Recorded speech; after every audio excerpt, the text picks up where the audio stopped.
Good morning. For those millions who laughed the first time around back in the 50s, and those millions more who laughed later in syndicated reruns, I Love Lucy was very special, and so was its star. A television giant, Lucille Ball's passing is news around the world, and people the world over are mourning her loss today, Thursday, April the 27th, 1989.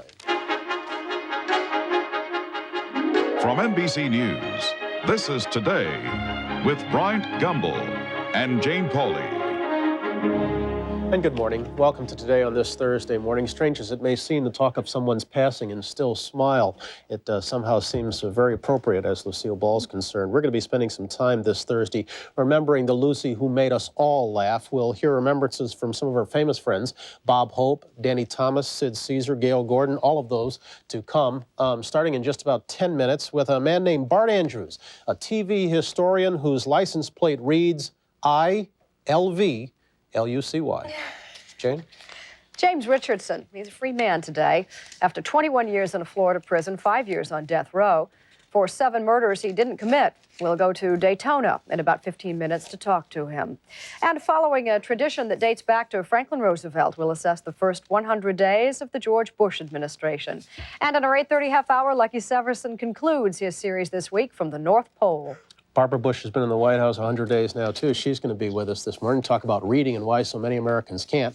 And we'll also talk with William F. Buckley, Jr. Busy morning ahead. Let's start at the news desk with John Palmer. Good morning, John. Good morning, Bryant. Jane, first Los Angeles, where there has been an outpouring of sympathy from presidents, movie stars, and friends following the death of Lucille Ball.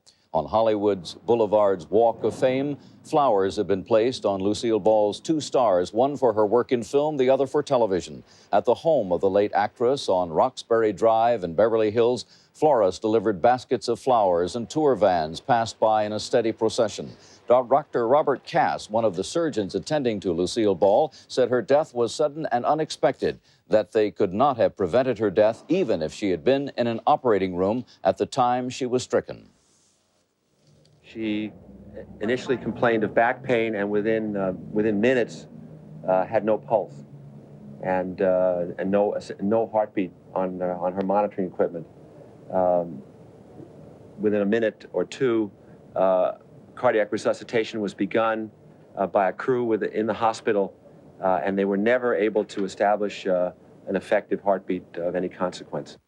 Dr. Robert Cass. In other news this morning, in Britain, a nationwide hunt is underway for a blackmailer who has been sabotaging jars of baby food. Parents have found glass, pins, and chopped up razor blades inside the containers. The government calls it consumer terrorism. Today, foreign editor Dennis Murphy is in London this morning. He has a report. Good morning, Dennis. Good morning, John. All over Britain this morning, parents are throwing away jars of baby food. Nearly 40 cases of tampering have been reported, 10 overnight. It is a parent's nightmare.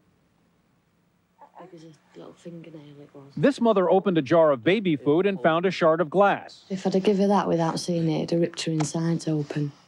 18-month-old Judy Murphy was fed pineapple dessert. Her mother says the vacuum safety seal was intact. Mine wasn't tampered with, but yet there were still 4 pieces of glass in there.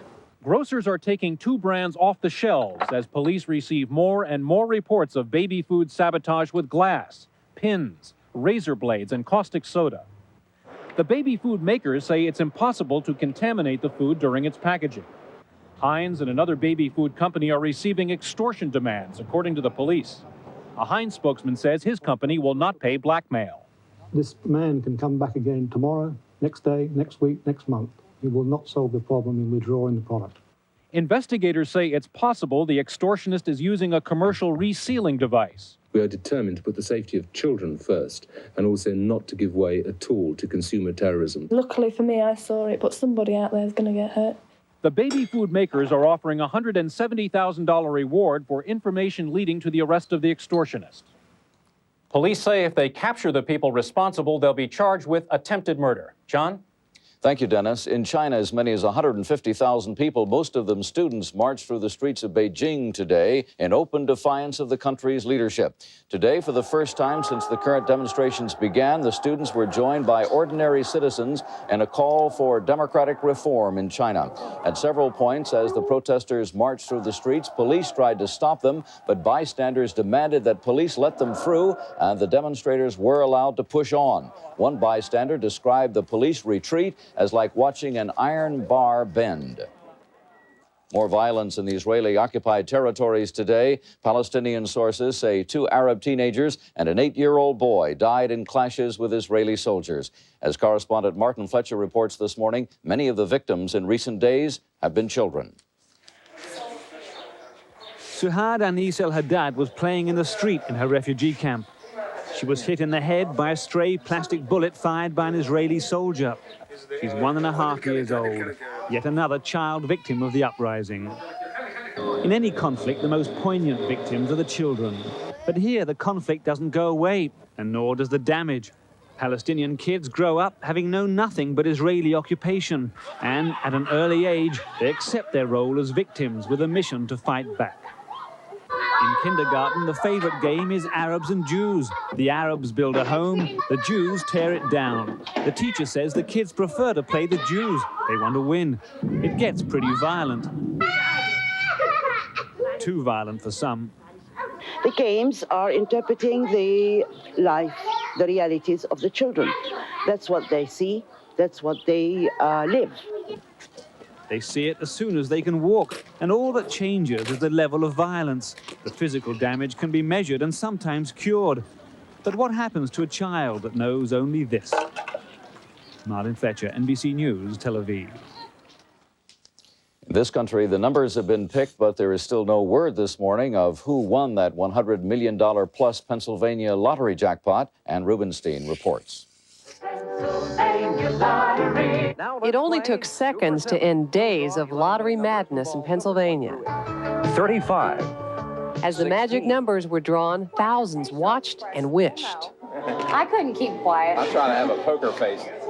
For some, there were hundreds of tickets to be checked. And even after the drawing, anticipation that there was still a chance. I had 20 back at the office, and I'm hoping when I go back to the hotel that it's a winner. Tough. We came to Pennsylvania broke, we'll go home broke. Before the drawing, tickets sold at a rate of 600 a second. State computers and databanks were so overloaded that determining a winner could take until tomorrow. Statistically, there were 32 billion lottery number combinations. It's possible, but not likely, there could be no winner. No one came forward last night after the drawing, but a lot of losers are just waiting for the next lottery. We always try, never give up. I had a little pre-lottery exuberation, but no post-lottery depression.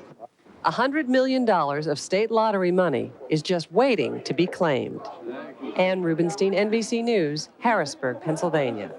And it's now 8 minutes past 7. Again, here's Brian. Okay, John, thanks very much. Let's go on down to Washington for our first check of the weather on this Thursday morning. Willard Scott, I hear you got a heat wave down there. Good morning. Unbelievable. Good morning to you. It is summertime here, not only here, but in the Midwest, in the Southern Plains, in the Southeast, and how sweet it is. A pollen count's a little high. It's 175. Anything over 7 causes some discomfort. That's here in the Mid-Atlantic. It varies in different parts of the country, but there's no question grass and tree pollen right now.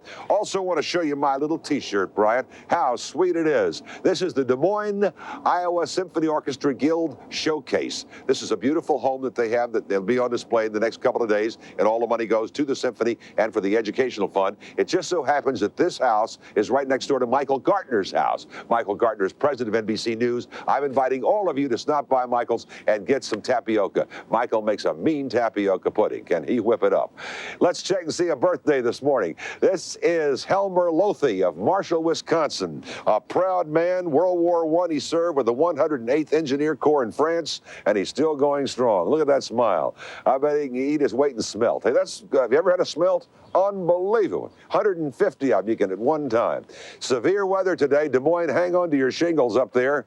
Not on you, on your house in Des Moines because of strong gusty winds and possible tornadoes all the way down through the southern plains and the middle Mississippi. Delightfully mild in the western states of Tucson, Phoenix, Palm Springs. El Paso is our pick city today. Did you see up there? Look up along the Gallatin River. Look up in Idaho and western Montana.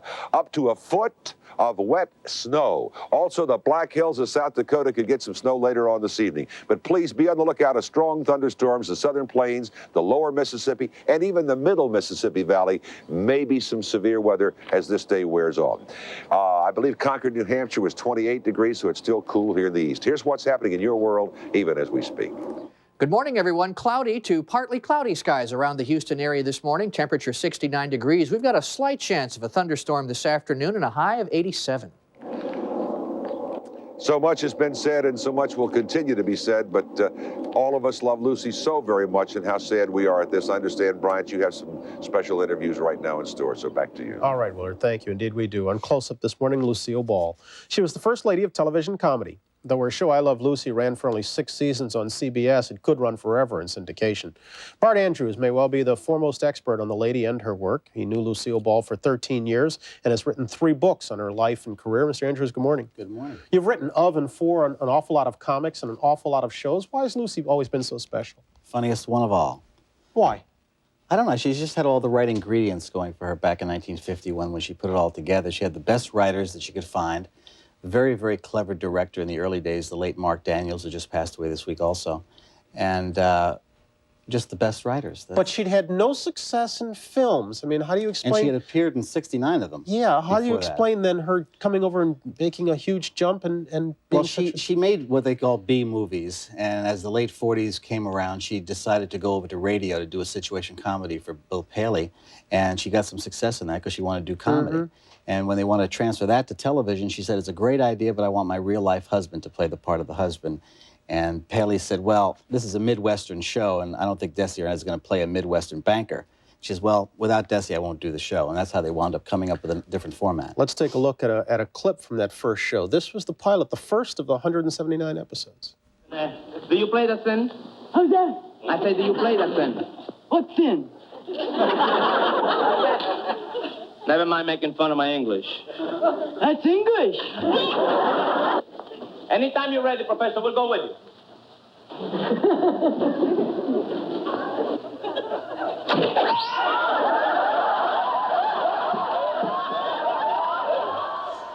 Paley didn't want Ricky. Is it true that she didn't want William Frawley?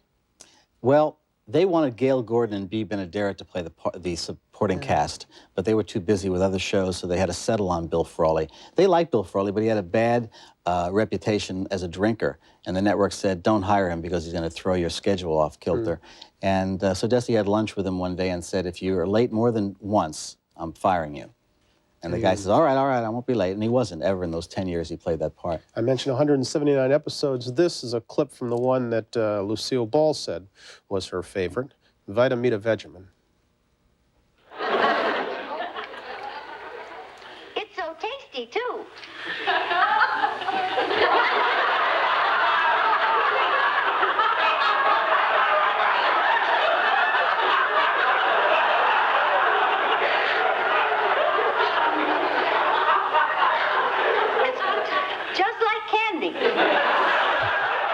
She used to claim that she wasn't funny, but could execute the funny stuff that others wrote. As you answer that, I'm going to ask George to roll in the next couple of clips that she said were her favorites, one about Italy, one about chocolate. And talk to me a little bit, if you would, about her execution, whether or not she was really funny. A lot of people thought Lucy ad-libbed everything because it seemed so spontaneous. But in fact, she rehearsed for a whole week on these shows. And she wouldn't go out on the stage before 300 people in the bleachers to do a show unless it was absolutely perfect. And here she had to stomp grapes with a grape picker, and she did that with a real grape stomper. And this is the classic candy factory scene, and they got a real candy dipper to help them out doing it. This scene is probably the funniest of all the comedy block segments of all 179 shows. Was physical comedy her forte? Absolutely. And she was able to bring, as you said before, bring those pages to life. Why was one of the shows aired only once? It was a Christmas episode in 1956 on Christmas Eve, and it was an amalgamation of various episodes about the baby's birth. And this was the tag of that show. This is only the third time this has ever been shown on television.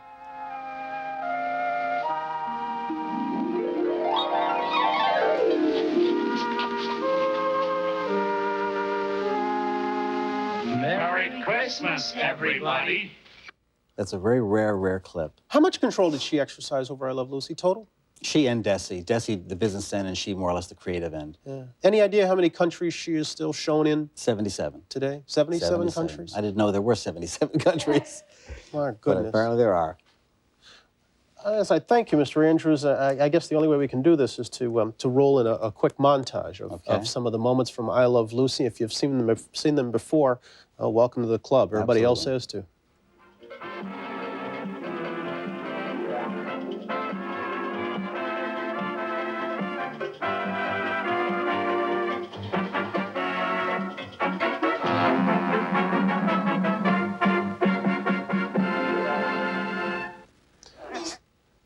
This is Today on NBC.